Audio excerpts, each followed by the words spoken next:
Hello दोस्तों, मेरा नाम है डॉक्टर सर्वेज अंसारी और मैं पिछले 11 साल से मल द्वार में होने वाली बीमारियों का इलाज आयुर्वेद के द्वारा कर रहा हूं। आज ऐसी ही एक समस्या के बारे में हम बात करने जा रहे हैं, जिस समस्या का सामना प्रत्येक व्यक्ति ने अपने पूरे जीवन काल में कभी ना कभी किया है। कुछ लोग इस समस्या का सामना अक्सर करते हैं और कुछ लोग तो इस समस्या का सामना रोज करते हैं।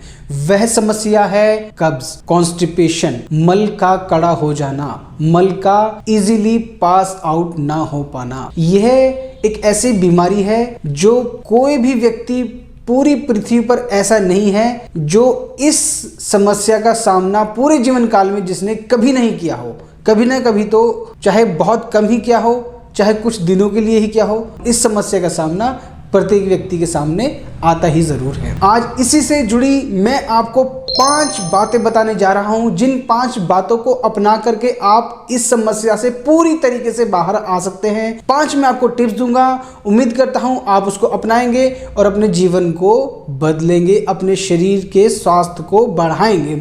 पहली जो बात है वह है कि सबसे पहले जब सुबह आप उठते हैं, उठते के साथ ही 1 गिलास आपने गर्म पानी पीना है। सुबह उठे, आराम से 1 गिलास में गर्म पानी लें। गर्म पानी ले करके आराम से सुखपूर्वक अवस्था में बैठ जाएं। बैठ करके धीरे धीरे घूंट घूंट करके उस गर्म पानी को आप पिएं। जब आप ऐसा करते हैं तो 8 घंटे 10 घंटे की नींद ले करके आप सुबह उठे हैं और धीरे धीरे आप बैठ करके गर्म पानी पी रहे हैं तो आंतें चिपकी हुई हैं, उसका ब्लड सर्कुलेशन धीमा हो गया है। जब आप गर्म पानी पीते हैं तो ब्लड सर्कुलेशन इंटेस्टाइन का, स्टमक का बढ़ जाता है, एक्टिवेट हो जाता है, जिससे जब आप गर्म पानी पिएंगे तो आपको महसूस होगा कि वो गर्म पानी आपकी इसोफेगस से होकर के स्टमक में, इंटेस्टाइन में मूवमेंट कर रहा है। आपको ऐसा महसूस होगा, उसको महसूस करें। 5 मिनट तक जिस स्थान पर बैठ करके आपने पानी पिया है वहीं पर बैठे रहें 5 मिनट तक। और कभी कभी आपको लगेगा कि आपकी हार्ट बीट बढ़ गई है, कभी कभी आपको लगेगा कि आपको पसीना आ रहा है, तो ये साइन अच्छा है। ये आपने जिंदगी भर करना है।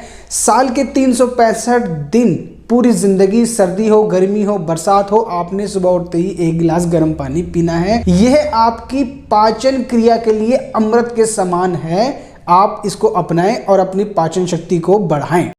दूसरा जो पॉइंट है वह है कि दिन भर में 3 लीटर पानी पिएं। सुबह से रात के सोने तक आपने दिन भर में 3 लीटर पानी कम से कम पीना है। कुछ लोगों को अंदाजा नहीं होता है कि 3 लीटर पानी कितना होता है, तो आपने क्या करना है कि 3 बॉटल्स पानी की भरकर रख लेनी है और शाम होने, रात सोने से पहले पहले उन तीनों बॉटल्स को आपने पूरा पीना है। तो 2-4 दिन ऐसा करेंगे तो आपको अंदाजा हो जाएगा कि 3 लीटर पानी कितना होता है।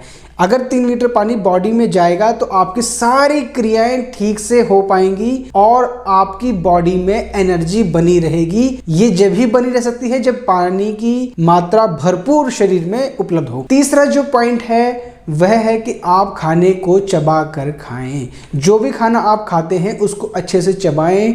जब वो खाना, जो रोटी का टुकड़ा आपने मुंह में रखा है, जब वो बारीक हो जाए, 10 सेकंड 15 सेकंड आपने उसको चबाया है, उसमें लार अच्छे से मिली है, जब वह आपके पेट में जाएगा तो ठीक से पच पाएगा। जो खाना आपकी बॉडी में न्यूट्रिशन लेकर के आ रहा है, कार्बोहाइड्रेट, प्रोटीन, जो भी एंजाइम्स उसमें खाने के साथ हमारे पेट में जा रहा है, वो ठीक से जब ही पच पाएगा जब वो खाना ठीक से बारीक हुआ होगा। क्योंकि मुंह में दांत हैं, मुंह के बाद पेट में कहीं और हमारे दांत नहीं हैं। जब पहला स्टेप ठीक होगा, खाने को चबाने का स्टेप पहला स्टेप है, जब वो ठीक से चबाया होगा और बारीक किया होगा तो लार उसमें अच्छे से मिलेगा। तो पहला स्टेप ठीक हो गया, दूसरा, तीसरा, इस तरह से सारे स्टेप फिर ठीक होते चले जाते हैं और कॉन्स्टिपेशन भी नहीं होता है। जाहिर सी बात है, मोटा खाएंगे तो मोटा निकलेगा, बारीक खाएंगे तो इजीली स्टूल आपको पास आउट हो जाएगा। और 4th पॉइंट है कि रात में खाना जल्दी खाएं।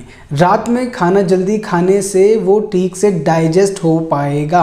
रात में कम खाना चाहिए। जो 35 साल से ऊपर जिनकी उम्र है वे रात में कम खाएं, क्योंकि सुबह हमारी जो पाचन शक्ति होती है वह उत्तम होती है और दोपहर में मध्यम होती है और रात में हमारी पाचन शक्ति अधम होती है। तो जब हम रात में कम खाना खाएंगे तो वो इजीली डाइजेस्ट हो जाएगा, और जल्दी खाना खाएंगे, जल्दी खाना खाने से उसको लंबा टाइम मिल पाएगा डाइजेस्ट होने के लिए। कुछ लोग 11 बजे, 11:30, 12 बजे खाते हैं, तो ऐसे लोगों को कॉन्स्टिपेशन या कुछ ना कुछ पेट की समस्या होनी ही होनी है। तो रात में खाना जल्दी खाएं।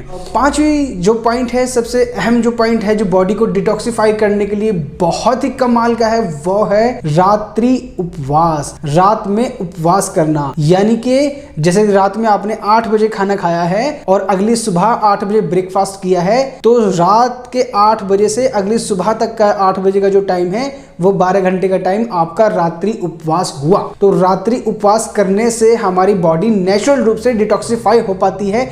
जितने भी विषैले पदार्थ हमारे खून में इकट्ठे होते हैं, रात 12 बजे 1 बजे के बाद वो सारे विषैले पदार्थ खून में से निकल करके हमारी आंतों में आ जाते हैं और सुबह मल के साथ शरीर से बाहर निकल जाते हैं। जब हम रात्रि उपवास को हम बढ़ाते हैं, 12 घंटे, 13, 14 घंटे हम इसको करते हैं, तो हमारा बॉडी का जो डिटॉक्सिफिकेशन करने का जो सिस्टम है वो प्रॉपर एक्टिवेट हो जाता है। जो हमारा लसीका तंत्र है, जो हमारी बॉडी में लिम्फ होता है, लिम्फेटिक सिस्टम को हमारे बॉडी में काम करने का मौका अच्छे से मिल जाता है, और जो हमारा लीवर होता है उसको भी अच्छे से काम करने का मौका मिल जाता है, जिससे कि बॉडी अच्छे से क्लीन हो पाती है। तो दोस्तों, ये 5 बातें जो मैंने आपको बताई हैं, एक बार फिर से रिपीट कर देता हूं। सुबह उठते ही सबसे पहले 1 गिलास गर्म पानी पीना। नंबर 2, दिन भर में 3 लीटर पानी पीना। नंबर 3, खाने को चबा कर खाएं। नंबर 4, जल्दी खाना, रात का खाना कम खाना। नंबर 5, रात्रि उपवास। उम्मीद करता हूं दोस्तों, यह 5 बातें आप जीवन भर के लिए अपनाएंगे और अपने शरीर के स्वास्थ्य को बनाए रखेंगे और स्वस्थ लाभ पाएंगे।